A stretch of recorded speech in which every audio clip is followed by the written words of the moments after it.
And in terms of the stakeholders for this specification model requirements, pretty much, I mean, you've got a whole gamut of stakeholders who are both internal, mainly at this stage, and some external in terms of addressing the key customers and some of the beta or the alpha group of customers who have willingly volunteered to help us in this journey.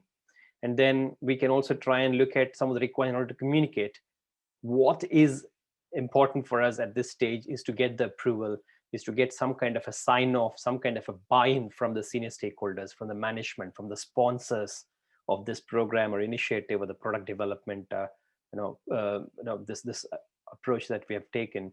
So whatever it could be, the process re-engineering initiative, a huge new product development program, or whatever it could be, they've got some kind of sponsorship, some kind of intent, key objectives, the vision, the mission.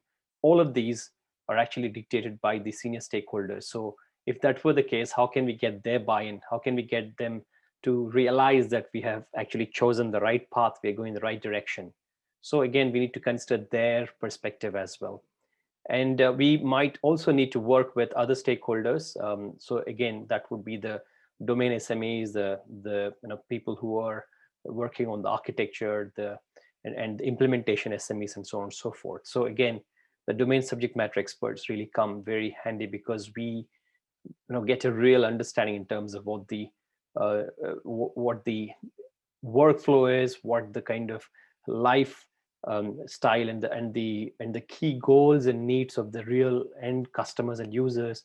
That can only be well stated and well specified by the domain SMEs, because they are in the know. They've got the right experience and the right expertise. If it is healthcare, people who've been in this hospitals and hospital management and the drug development, they know it better than anybody. Give us the right perspective with their rich experience and expertise in terms of the drug development and what really happens behind the scenes to develop that molecule to combat a disease.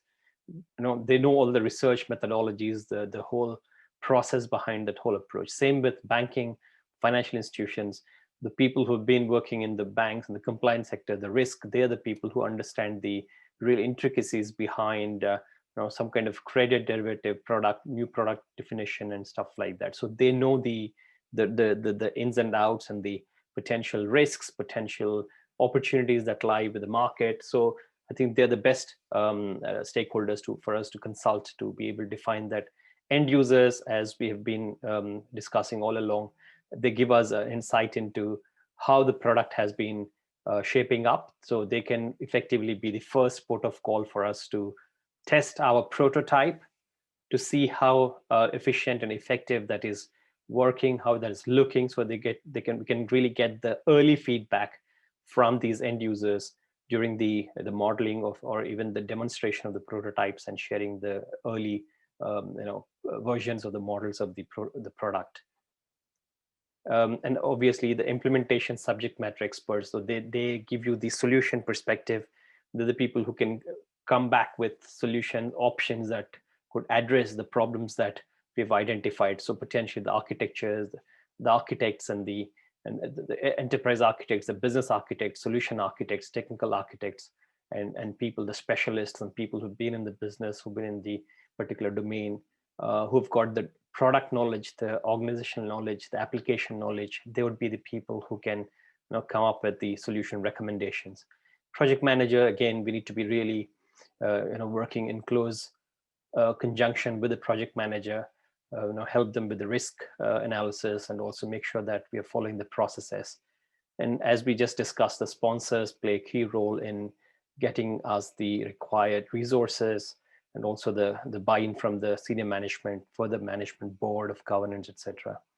And testers, working with testers, help us to understand whatever we've been working on, the prototypes or the models, the wireframes, the POCs, whatever you call it as, is it in line with the original set of requirements? So they are the people who can actually validate and verify those builds, the prototypes and the models, and then give us the feedback and make sure that they raise the defects, and we can fix those even before they go to the end user or the customer. So very important here.